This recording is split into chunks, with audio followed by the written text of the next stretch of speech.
Hi అండి, welcome to శ్యామ్లీ kitchen. ఇవాళ శ్యామ్లీ కిచెన్లో రెసిపీ వచ్చేసి టమాటా పప్పు. ఇప్పుడు తయారీ విధానం: ముందుగా కొద్దిగా కందిపప్పు తీసుకొని శుభ్రంగా కడిగి తర్వాత కొద్దిగా వాటర్ పోసి అందులో సన్నగా కట్ చేసిన ఉల్లిగడ్డలు, టమోటాలు, కరివేపాకు, పసుపు, జీలకర్ర, కొద్దిగా ధనియాలు, కొద్దిగా చింతపండు, కొద్దిగా పచ్చిమిర్చి వేసుకోవాలి మీ కారానికి సరిపడా.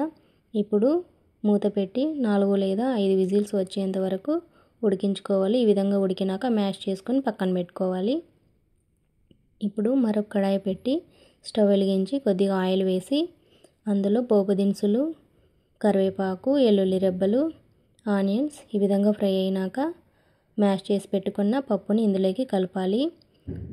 ఇప్పుడు ఇదంతా ఒకసారి బాగా కలిపి 1 లేదా 2 నిమిషాల పాటు హై ఫ్లేమ్ పెట్టి ఈ పప్పుని ఉడికించుకోవాలి. అంతే అండి. మీరు కూడా తప్పకుండా ట్రై చేయండి. మీకు ఎలా వచ్చిందో నాకు కామెంట్ చేయండి. ఛానల్ని లైక్ చేయండి, షేర్ చేయండి అండ్ సబ్స్క్రైబ్ చేయండి. Thanks for watching.